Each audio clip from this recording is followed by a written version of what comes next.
Hello, Catherine Roscoe Barr. How are you? I'm wonderful. How are you?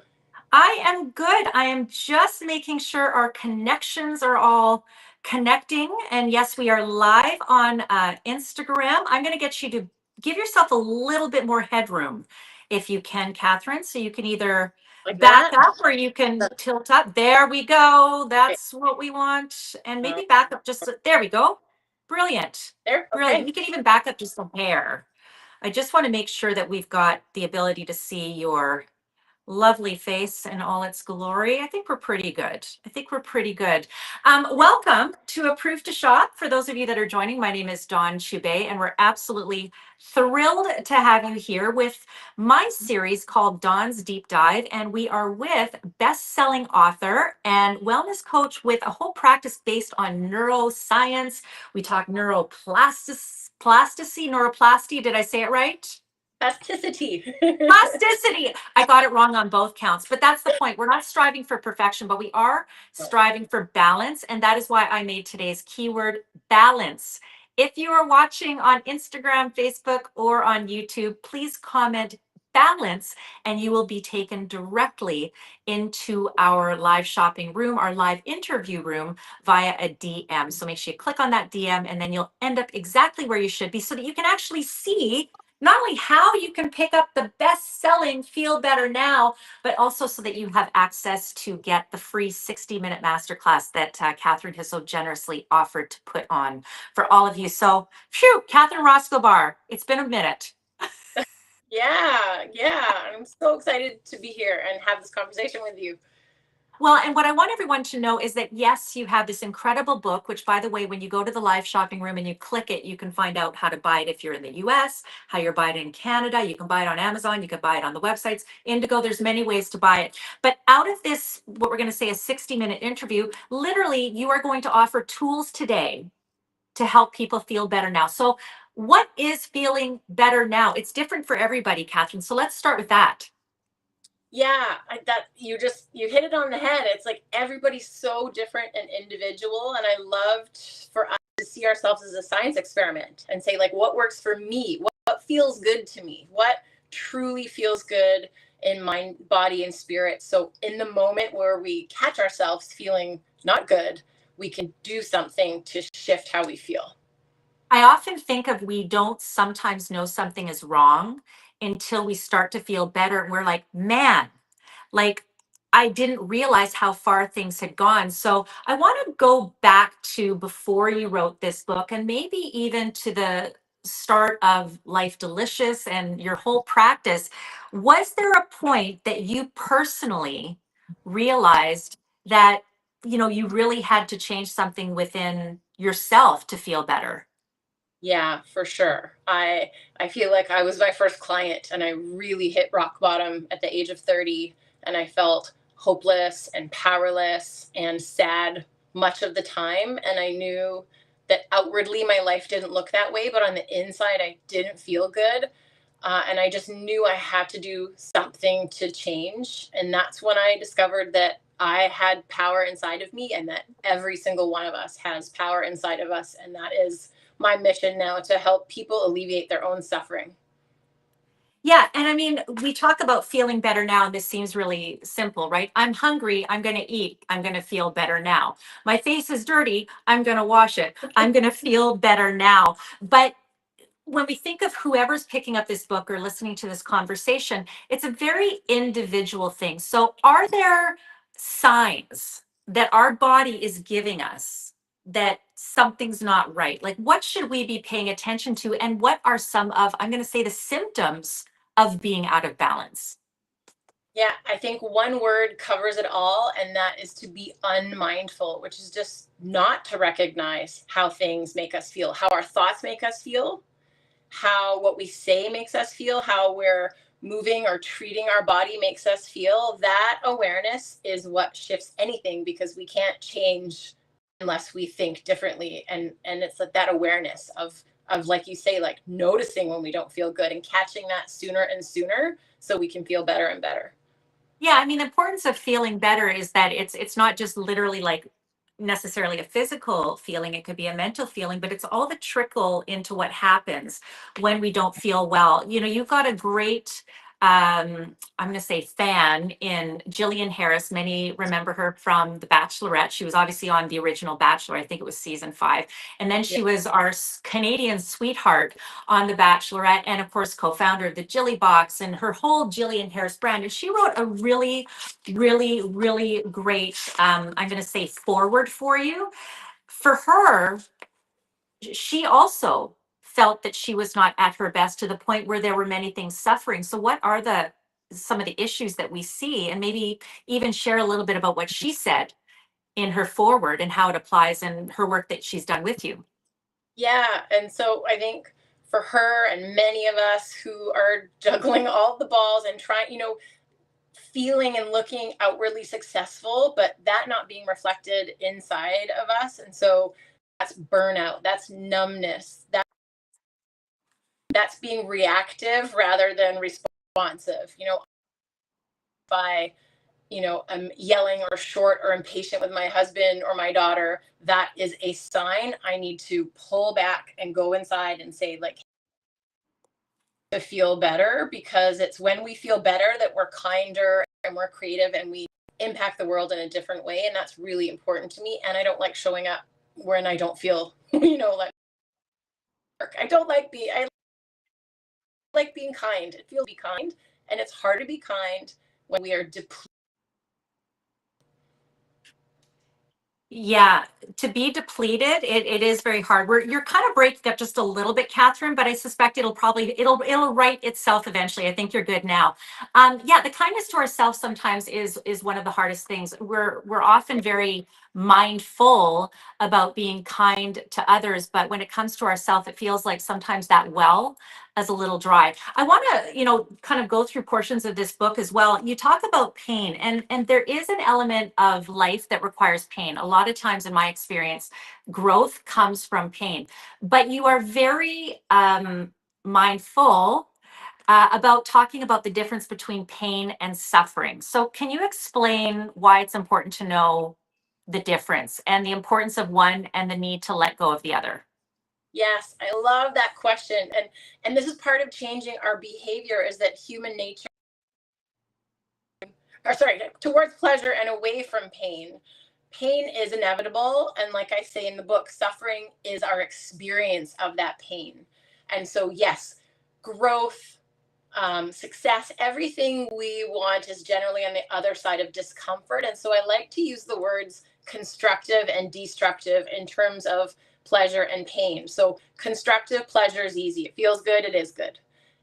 Constructive pain, that's discomfort. That's pushing yourself. That's challenging yourself. And so learning to experience something as pleasurable, maybe if only in retrospect, when you really push yourself and it feels hard, and then you achieve a goal and you're like, wow, I feel really good.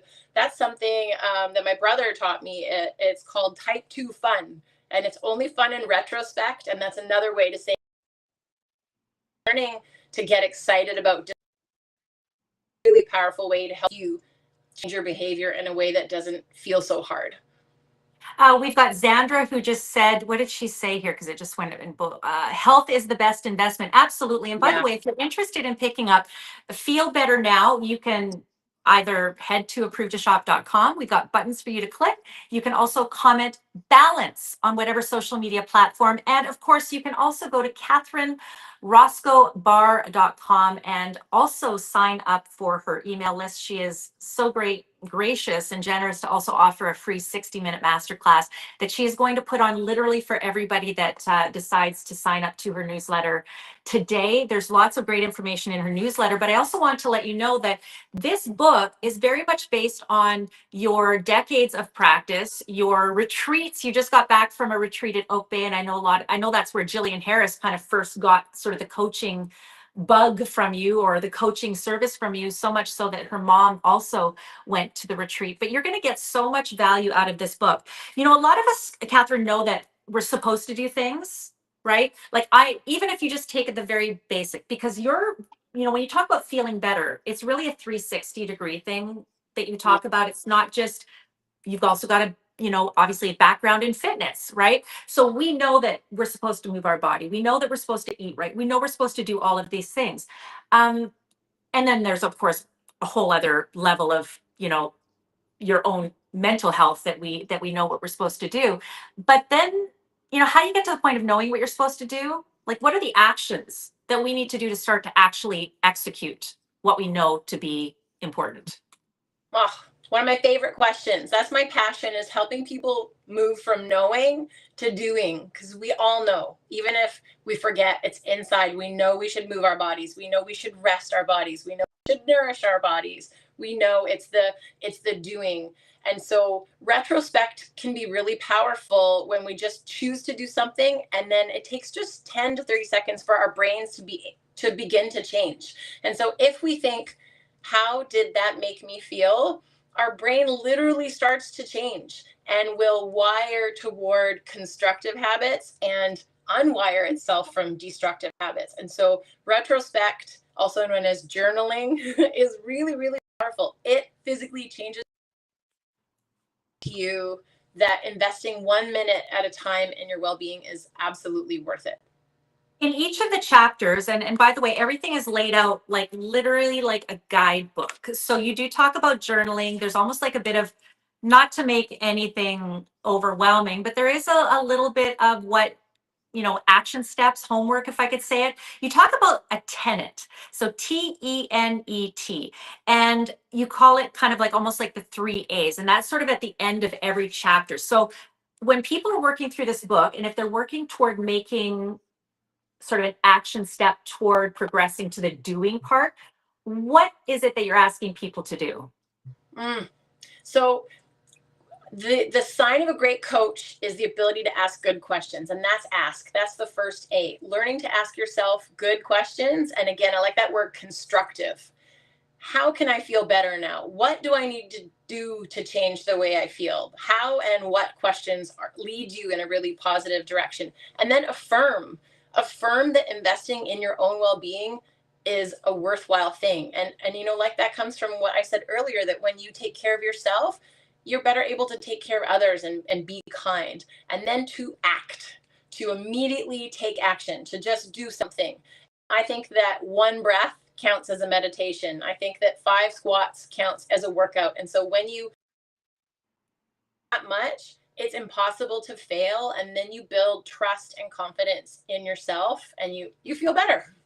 That's such a great way to look at things, because I think a lot of times we think that we've got to do the entire boot camp, or I've got to stick to the entire diet, or I can never have a chip, or I don't like the whole idea of sitting in stillness for an hour, because I just feel like if I try it, I'm not going to like it, and then I'm already coming out failing. And so Yeah. it can be these small wins that can do a great deal for us. And there is nothing too small if it is taking us a step toward feeling better now. Jenny with a G is watching on Instagram. Hi, Jenny. Great to have you on Instagram. Do me a favor, type balance and join us in our live shopping room. You'll get the buttons to click to shop this incredible book on whatever service you like, whether it's Indigo, if you like Amazon, it's there for you. Barnes and Noble, if you're watching from the US, we have the ways that you can get this. But she says, yes, it's so hard to find motivation when you feel crappy. So let's take the tenet. So if you go ask, what I feel crappy, what's the ask? What am I writing down on the ask? What kinds of questions, like what am I saying to myself? What can I do right now to feel better? And so I give options to move your body, nourish your body, rest your body, connect with others. Just get up and put on your favorite song and shake or dance or twist. Do you need some nature? Do you need a hug from someone, or do you need to pet your cat or dog? Do you need water? Have you forgot to hydrate? Do you need fiber? That our brain and our gut speak to each other. And so knowing for you what works, then you just do something, anything, any small thing. Okay, then affirm. So I feel really stiff. What can I do to feel better right now? I can stand up and I can do a little twist. Okay. So Yes. then where's the affirm come? What's the affirm? That you are affirming the importance of taking that, of doing that, and then affirming that you matter, and understanding that investing in yourself has a ripple effect. Yes, you feel better, but everybody who comes into contact feels better. And so it's reminding yourself of that. Yes, this matters. And then the third step is do it. And to just do it. So I kind of did the affirm and the act at the same time. So it's that simple. Like you write it out so that we have a sort of a framework, but it's really not that complex. But it has to be an intentional exercise, which is why I love that it is sort of at the end of every chapter. Which again, I've been sort of simplifying everything, but we get into some pretty complex things. I want to talk about the neuroscience part of it. I remember it's got to be about 15 years ago that I went to one of your retreats. I think one of your original retreats, you probably remember the year. Yes. Um, I remember finding it so, because listen, I had interviewed a lot of people on breakfast television. I've done like, I would go on location. We do everything from yoga classes and diets and all this other stuff. And you were the first kind of facilitator that talked about neuroscience and neuroplasticity. And I want to maybe talk a bit about that because to me that gives so much credibility to every single one of the words that you put on this page and every single chapter. So can you tell us what that means, neuroplasticity, and why is neuroscience important? Mm. So science, my dad's an educator, so is my mom. So science is knowledge gained through observation and experimentation. And so the science experiment is us, is you, and neuro just means the brain and spinal cord and nerves that innervate your body. And so understanding, and that's what your body talks to your brain, and that's what makes you feel good or not good. And so to feel better, it's having this understanding of how your body talks to your brain. Your muscles, for instance, every time I flex a muscle, one of 600 proteins is produced and it travels to my brain and it makes me feel good. And it's like, that's so simple. It's like this built-in pharmacy. You don't feel good? Stand up and down, jump up and down, turn around, twist, just like get access to a free resource inside yourself to feel better. So when we talk about neuroplasticity, are we talking about literally like rewiring Yes. behaviors? Like like let's really break that down. Yeah. So, neuroplasticity means your brain is plastic, which means it can change. And even when I was starting my neuroscience degree in the 90s, we didn't really understand, we thought your brain changes as a child and then it's sort of fixed as an adult. But that's not true. Our brain changes every second of every day throughout our entire life until our last breath. And there are two types of neuroplasticity. There's something called experience dependent neuroplasticity, and that's us reinforcing patterns by practicing them over and over again. So hands up if anybody has a bad habit. I know I have a few, and they're really easy to break, right? They're hard to break. It's hard to change your behavior because you unmindfully or unconsciously reinforce actual physical wiring of neurons together, neurons that wire together or fire together, wire together. And so it's only when we can see that it's not serving us and reflect on how it made us feel that our brain goes, actually, oh, I don't want to do that. And what's the alternative? Oh, going outside and looking at the sunrise. And our brain Right. links to that. And that's the process I spoke of earlier that only takes 10 to 30 seconds. So retrospect physically changes your brain. So you kind of went, oh, sunrise, feel better immediately. Yeah. I think a lot of us, if I think about maybe some of the preconceived ideas, and I don't know, sometimes it spills into limiting beliefs, but I often think like, I'm not living a life of value. I'm not saying me personally saying this, although probably sometimes because I'm an entrepreneur that is, hustling like everybody, like we're all trying to do and are building a business. But I Yeah. sometimes think like, am I living the most impactful and valuable life looking at a sunrise? Like, should I not be in constant hustle mode and busy mode? And do I deserve to spend the few minutes to watch this? Like, I don't know. Am I making sense or am I sounding like as overwhelmed as I feel? You are making so much sense. And I am so happy you said that because I love, as a researcher, I love the facts. Does this move the needle? Does the looking at the sunrise benefit my business? And the answer is unequivocally yes. When you care for yourself, you are shifting the state of your nervous system. So I think a lot of us now have heard of sympathetic activation, that's fight or flight, and parasympathetic, which is rest and digest. If we're and I like to think of it as like an accelerator and a brake. And if you have a car, you know that you need to balance between those. You can't just have the accelerator down all the time. And so when we brake, we activate our parasympathetic nervous system, and all of our good qualities come online.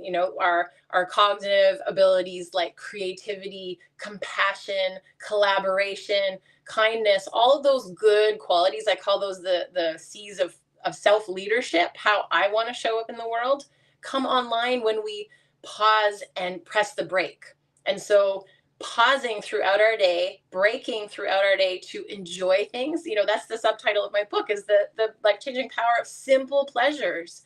When we slow down and allow pleasure to wash over us, we are changed. Our nervous system state is changed, and then we can feel better inside ourselves, and we can offer that feel betterness to other people. That's called co-regulation. When I feel good, I have the power to help people around me feel good. And I mean, that feels so rich to me, to be able to impact people in that way. Is it Bronwyn, your Yeah. daughter?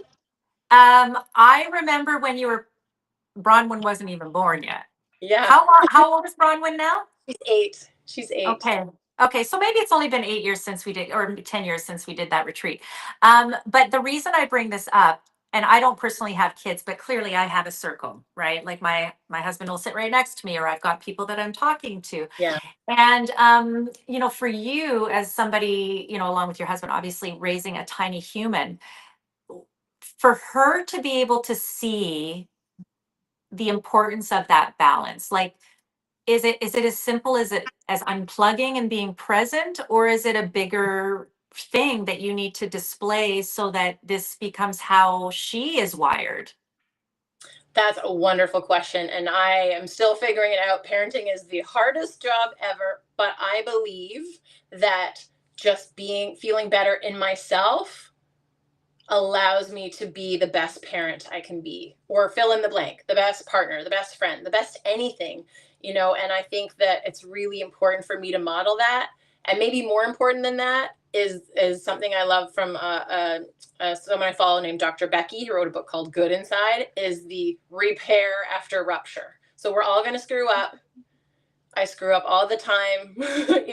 I'm doing my best, but I think it's modeling an understanding of, oh, I was dysregulated and I'm sorry, and let's connect again. And that's what we need inside ourselves. We need connection after disconnection. Yeah, I'm looking at page 24, which talks about repairing the rupture. And I'm just going to read a tiny little bit if I can. I'm not spoiled. There's no spoiler alert here, but it's just to give you an insight.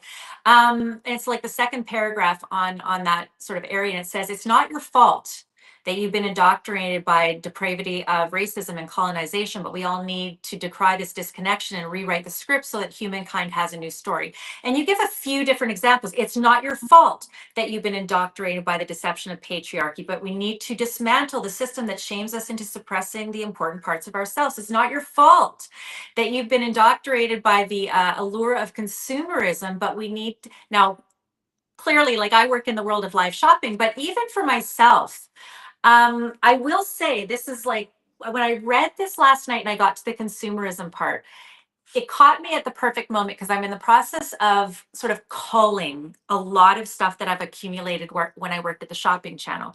And to be fair, I had to have 20 pairs of black pants, because it was like we were selling different brands, or, so many lines of skincare and all this stuff. And since I've become, I'm going to say, like, a full-time entrepreneur who does also sell things, like, let's be honest, that's part of my job, and I help brands sell things.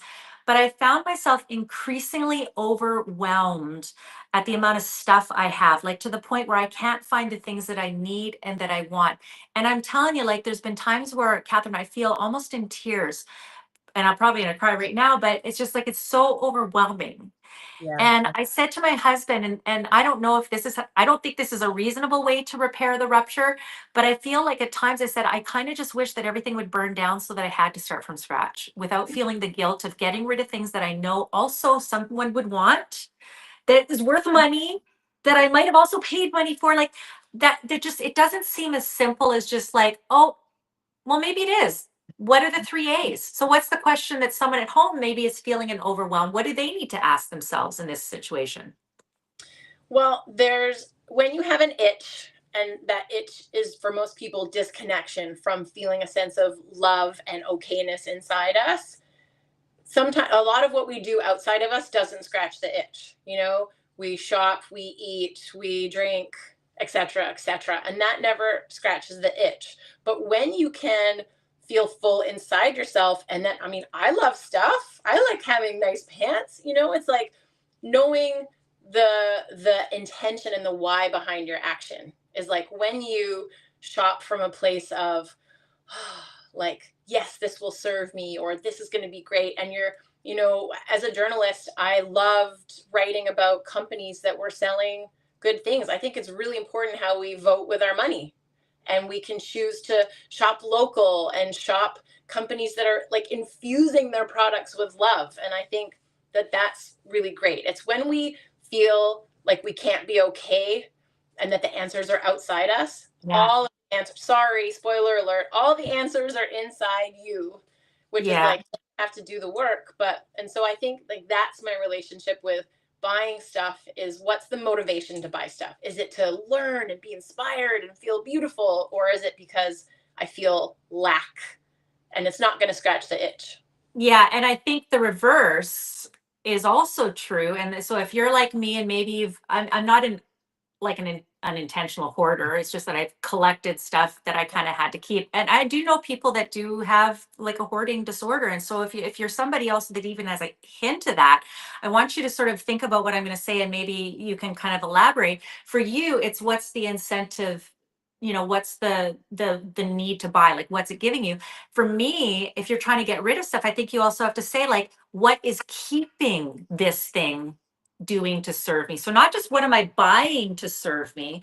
What Yeah. is my reason for keeping this? Like, and it sounds like such a little thing, but like, do I really need this? And if it is, then that's fine. But Yeah. if it's literally that it's causing me more grief, those pants don't fit anymore. Why am I keeping them? Right? Can I feel better about giving them away if I know someone else can use them? Like, are these the questions? And again, I'm bringing it to a very specific thing, but I think this is like, do I really need 500 barbecue sauces in my fridge? How, what would be gained if I got rid of a few of them? More space for fresh fruit. Exactly. And it's like, those are the good self coaching questions that I was talking about. What and how questions. What would make me feel better here? How can I get rid of these things in a way that serves me and serves other people? And then really focus on, be mindful of the joy that your neighbor will get from inheriting 3 dozen barbecue sauces. Right. Yeah. I mean, stupid thing. You actually had a chapter in this book that talks about being your own best coach, which I thought it seemed almost counterintuitive because you host retreats, you do rituals, you do all these things. You've got private clients, you do master classes. Um, why talk to us about being our own coach? Because you said we can actually be even a better coach than you might be to us in some cases. So what do you mean by And that? I think everybody is their best coach, even if they haven't discovered it yet. And that's because you know yourself better than anyone, and you're your biggest cheerleader, or you should be. And I think we have these two voices, the inner critic and the inner cheerleader, and we don't recognize that there's a microphone and we can take it from the inner critic and give it to the inner cheerleader and turn that up. I think you talked about like our brain's negativity bias or something along those lines, and like we have that built-in mechanism to really take in the negative and have a harder time taking in the positive. And so when we consciously change that voice in our head to one that is a cheerleader and a coach, our life changes because we have this well of resources to pull from at any moment. We can just say, what can I do right now to feel better? How can I shift this situation? Who can I talk to? What resource do I have? It's all inside. Yeah, and I think it's such a powerful thing for everybody to sort of consider how can I best be my own cheerleader, my own coach. It doesn't mean that there aren't people in your lives that can be that for you. You can hire someone, you can work with someone, you can read a book, all that. But if all of those resources go away, your partner dies, you end up being single again, something happens. You don't want to ever be, in my mind, solely reliant on others for your validation, for your cheerleading, for your support mentally, financially, for all of the things. All of Because it. the reality is, Catherine, is all we really do at the end of the day is, and the best, the one that we can trust the most. And I'm not saying we don't have trustworthy people in our lives, but the one that we know has ultimately our 100% back is us. That is it. That's Yeah. all we can really count on. Yeah. That's a line I say in the book. No one else can do this except for you. And I know you can do this. Yeah, and I love that you give us those action steps in here as well. I want to quickly touch on sort of the way I knew you first. I mean, I knew you as the person you are. And when you go to CatherineRoscoeBarr.com, you'll get directed to the Life Delicious, which is sort of how it all started for you. So define what a delicious life is so that we know that this is something we want. And by the way, deserve. Yes, yes, deservability. So I started in pre-med, and then I switched to fitness, and then I became a food, wine, travel, cocktail writer, and this theme of deliciousness, because I came from a place in, like bodybuilding, where it was all about depriving yourself and, burpees till you barf, and just like not pleasure. And then I went to the world of food and travel writing, where it was all pleasure, and I found this happy medium where I wanted to feel pleasure and deliciousness in my mind, in my body, and my spirit. And so one day I was stretching on my patio, and the moving my body just struck me as so delicious. And I remember saying to my husband, I had this idea for an all-encompassing business that's about holistic well-being, and it's called The Life Delicious. And he was like, you can't call stuff that's not food delicious. And I was like, watch me. And so that's kind of how it came. And the movie The Life Aquatic with Steve Zissou had just come out. And so I like the in front of The Life Delicious. And that's how I like to approach things. I talked about the constructive pleasure and constructive pain. Those are pleasures. Those are pleasures to achieve something, to build self-trust, to pour into yourself, to meet your basic needs, to allow yourself to rest, to be hydrated, to just have what you need inside to feel good. Yeah, you just brought up sort of like the pain is the pleasure. And I mean, there's probably a whole other way we could take it. But I mean, let's also think about when you work out, right? Yeah. There's certain things like growth the pain is sort of the foundation of a lot of growth. If you even think of like when we're young and we're growing, we have growing pains. We literally have pain because our body is kind of, well, our bones are growing and our skin's all the things. I'm not a Yeah. doctor by any means, but or we work out, and if we've done a great workout, I mean, you should never be like, oh my God, like searing pain, like a stabbing pain. But the reality is if you feel a little bit sore after your bicep curls or doing those 5 squats because you've been quite sedentary, that's actually good because it's little tears in your muscle that cause regrowth. If we think of a golf course, what do they do when they want to, make the greens look good? Well, they go through a period of time where they do aeration. They literally punch holes and it looks like terrible so Yeah. that it can grow properly and have like this resurgence. Why do we do microneedling? Because we want to create little holes in our skin to re-stimulate cell growth. So there is pain in growth. And I think it's really good that you mentioned that. What do you think the biggest barriers we have? Because like that all sounds great. Who doesn't want a delicious life? Who doesn't want to like feel great all the time? But what is it? Like, what's our points of friction in making that happen? Like that seems like an easy yes, like hell yeah, I want that. Yeah. Why are we not doing that automatically? I think there's a few reasons, and the first is to go back what I said about unmindfulness versus mindfulness. So much of what we do, if we aren't aware that it's not serving us, that it's not making us feel good, then we can't change it. Like I used to have a terrible junk food habit in my 20s, and it took me a very long time until I started journaling about how I felt, and I discovered self-directed neuroplasticity. I ate junk food every afternoon, and then I felt like junk.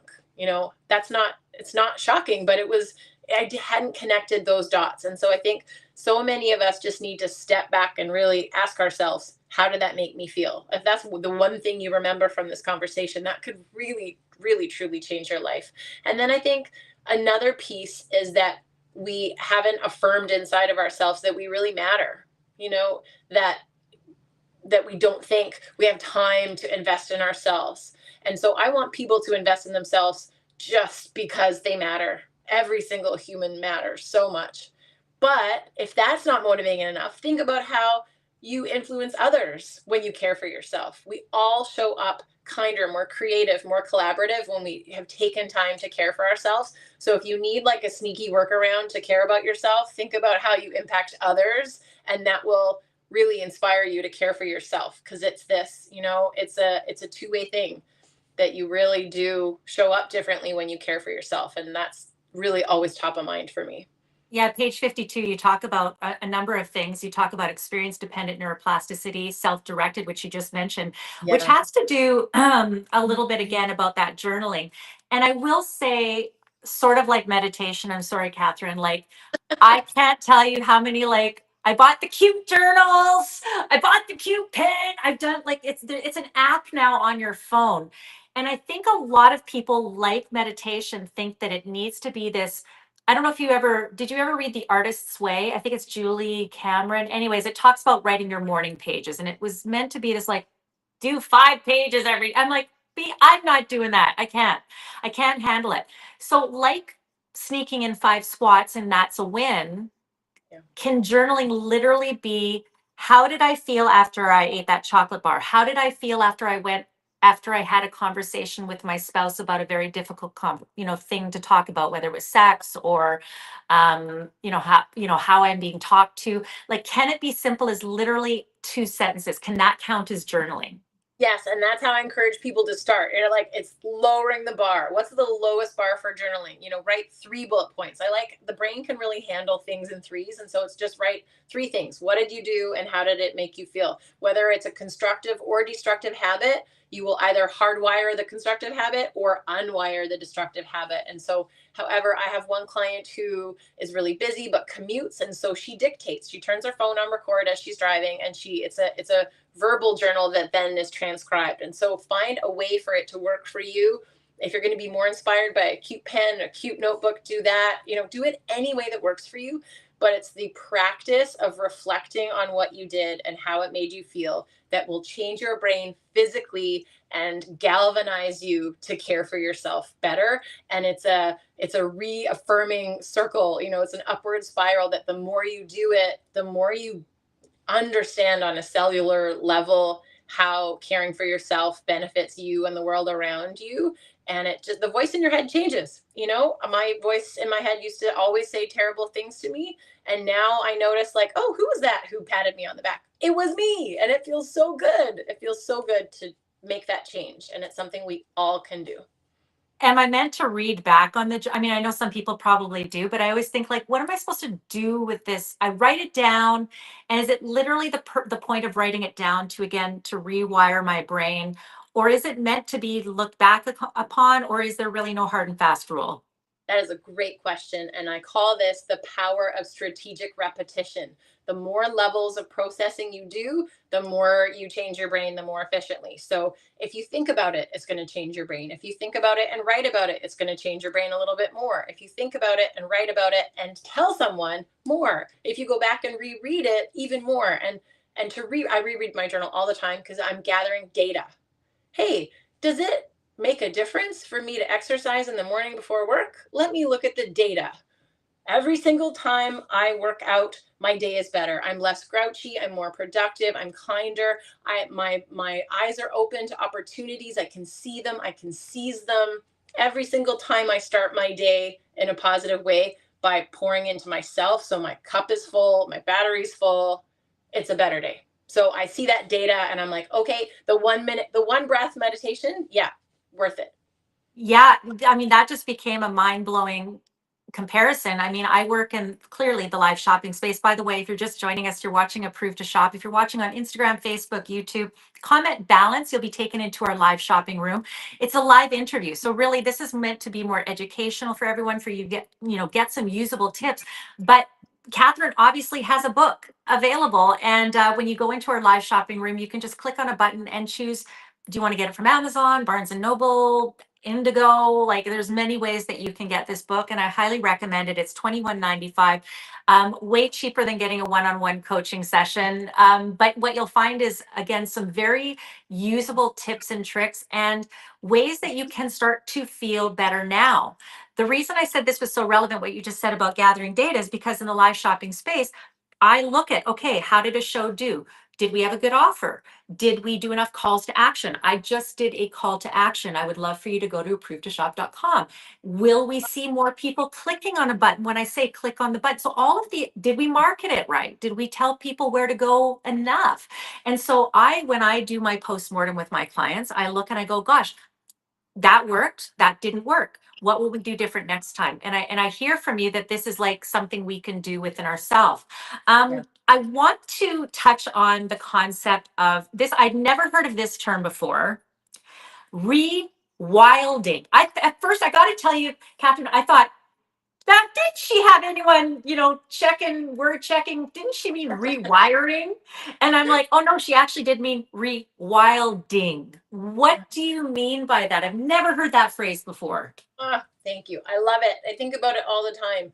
So we're animals. We are part of this earth. We are part of cycles of living and being. And in modern life, we get so busy and we can be inside all the time with electric lights and, like nothing natural. And when we can rewild, we connect more to nature. And that really informs how we care for ourselves. It's light out. We're out doing stuff. It's dark. We're resting, we're moving our body to gather things, then we're resting, we're nourishing ourselves, we're hydrating ourselves, just all this like basic needs stuff. And I think it's like, that's why, I started out the book saying this is really boring advice. It's not, it's really simple stuff, but it's important that we rewild and remember that we're wild, it should be, and I like the word too, it's just like to just be wild and not worry about being in a box or Right. ooh, what would someone think? It's like, what feels good for you? If, so I'm outside and my calves feel tight and I'm waiting for the stoplight to change, I'll do some calf raises. I'll do some ankle circles. Maybe I look a little strange, but boy, do I feel good. And I'm going to spread that happiness around me. So it's like, that's being wild, is just attuned to yourself and the cycles of your life. It's winter, maybe you feel more restful. It's summer, you want to get out there and do stuff. Just honoring your wildness. Yeah, and I think just to put it out there too, that doesn't mean you have to be like wild and crazy guy. Is that my Steve Martin? I think that's Steve Martin. I'm showing my age here, but it's about like finding maybe who you are at the core. And I think when I Yeah. hear you say that, a lot of times it's evident what our wild nature is when we're a child. Yeah. And we don't, we're not afraid to leap before we're ready. We're not afraid to like hop on a skateboard because we're worried we're going to like scrape our knee. Like it's the nature of who were we before society told us and people told us what was normal, what was right. I mean, I'm bringing it down. There's clearly right and wrong. We all know what those things are, but like, what are the rules? Like when you're young, you don't even ask that. You just sort of go, this feels good. I'm going to do it. I want to spin. Like, look at kids, right? Kids just start dancing for no reason. They start giggling. They laugh loud. Yeah. Right? Yeah. Yeah. That's what it's all about. Just rediscovering what feels pleasurable and delicious to you. And I really believe that the truth of that is infused with love. And so if you just do that, you're just going to be spreading love around, infusing yourselves with love and spreading it everywhere you go.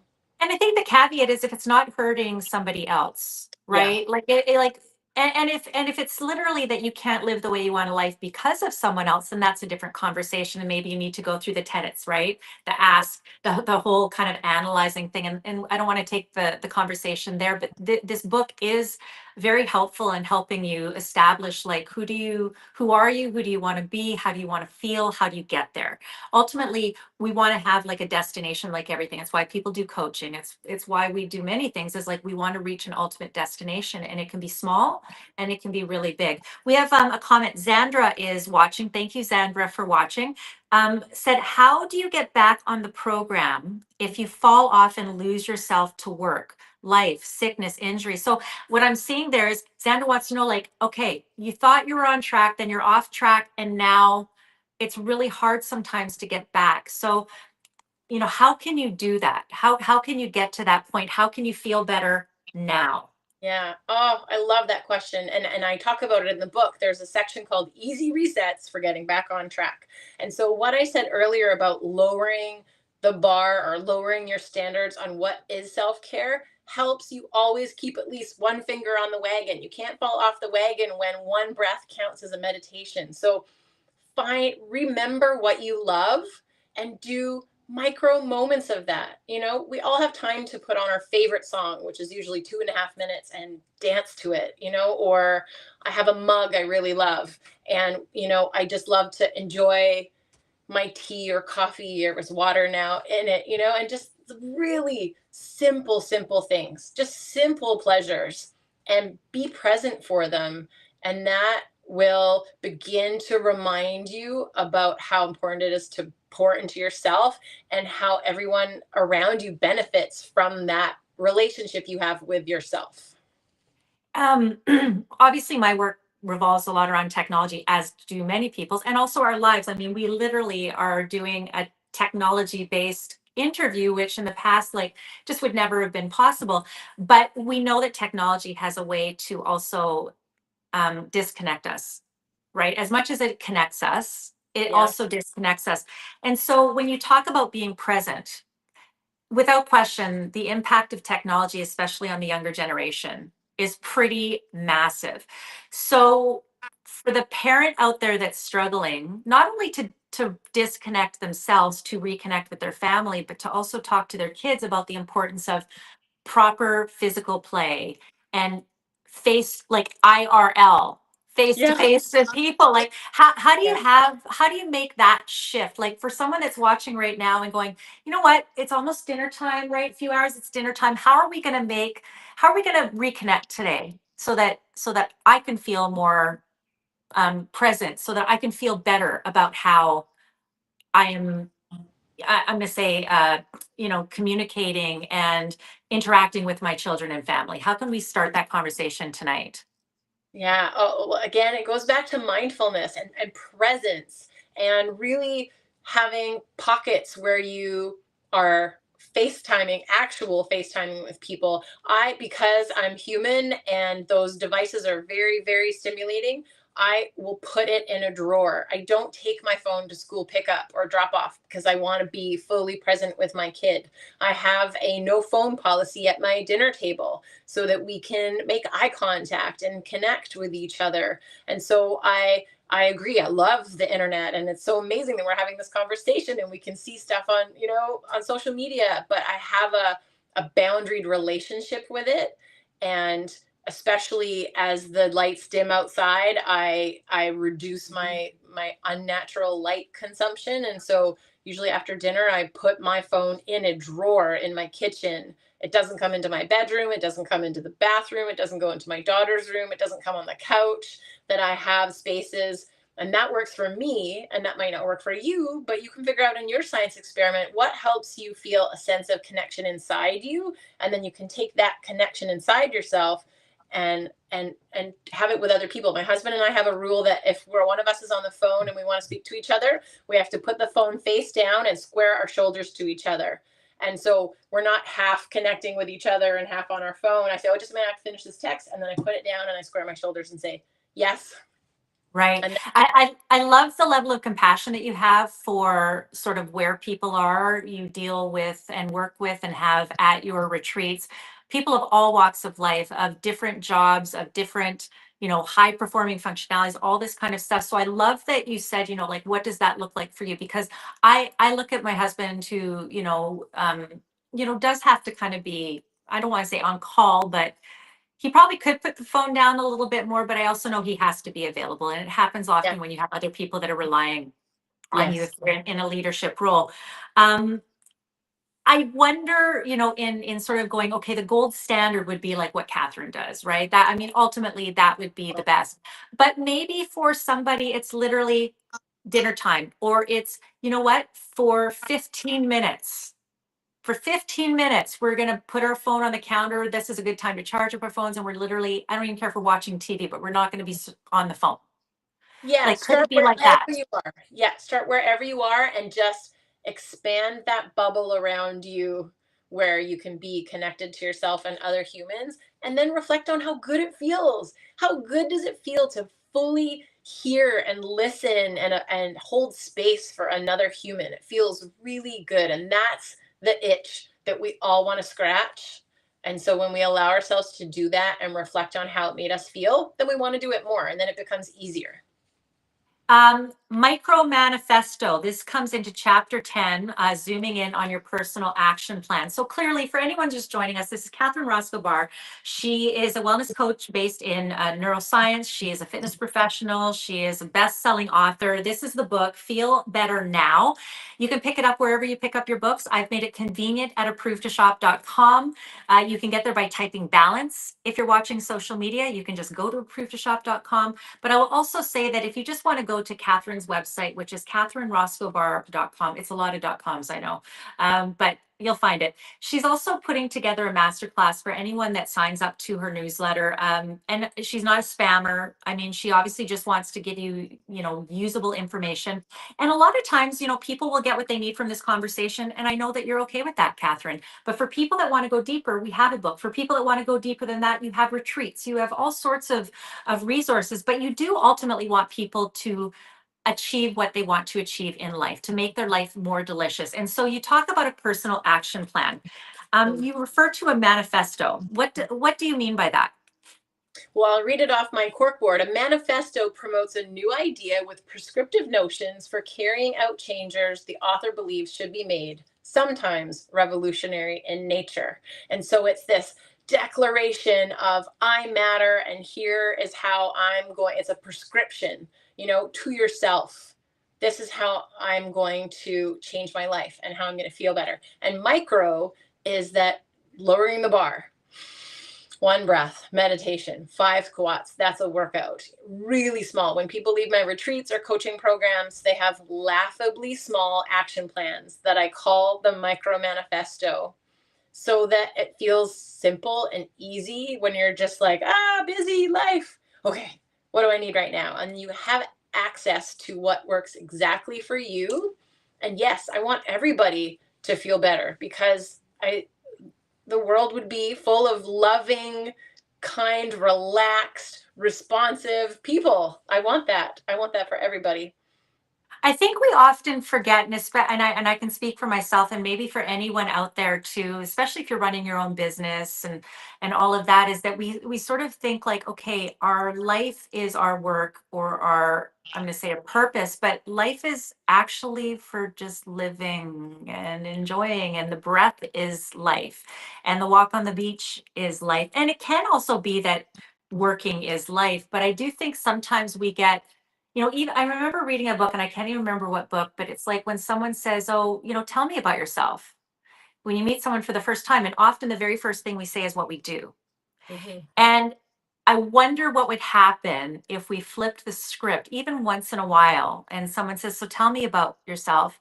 And if the first thing, and it's not that I'm a mother of 3, I'm not, but like whatever, it's like literally about you. "Oh, I'm super funny, and I absolutely love, being in a space like this, even though sometimes it makes me feel awkward." Like, what if you said something like that? Like, how would the conversation change from going from what you do and who you are to other people to who you are or want to be? Because this is also a great chance for you to explain that in a sentence. Maybe it's a self-fulfilling prophecy. Maybe your micro manifesto is who you are and about yourself. Yeah. Yeah. And for me, it's what makes me feel alive. I love asking that question at a party, like, what makes you feel alive? And it's like, it's so fun to see people go, oh, and Yeah. answer that. And sometimes it's their work, and sometimes it's not. And sometimes it's their family, and sometimes it's not. It's like that thing that makes you feel alive and just here fully on the planet. That's the thing. Yeah. Life-changing power of simple pleasures. And everyone's definition of simple pleasures is different. Everyone's Yeah. definition of what they need to feel better now is different, but this book is literally for everyone. If you're on approvedtoshop.com, you're going to see the button. You just press it and it'll direct you to a page that takes you to all the destinations, whether it's Barnes and Noble, Indigo, Amazon, Canada, US, doesn't matter. It's all there. And for anyone that wants to maybe look at your retreats or get on your mail list, how do they find you? Just so that people can find you easily if they're just sort of Googling you. It's all CatherineRoscoeBarr.com, and my Instagram handle is Catherine Roscoe Barr. Any final words? No, I just thank you for being here. Thank you, Dawn, for having me. Thank you for this conversation. I truly want people to feel better now, and I want them to understand how much power they have and how simple it can really be. It really can be. It takes a little bit of dedication, but a little dedication goes a long way. And when you start feeling better, you'll wonder why you ever suffered through not. I will Yeah. tell you that for sure. And that's true through a lot of life, relationships, everything. So, Catherine, thank you so much. You're a wealth of knowledge. And it's one of these days we do have to get back together IRL. Yes. But I really do appreciate your time. So, thank you for joining me on Approved to Shop and Dawn's Deep Dive. Thank you, Dawn.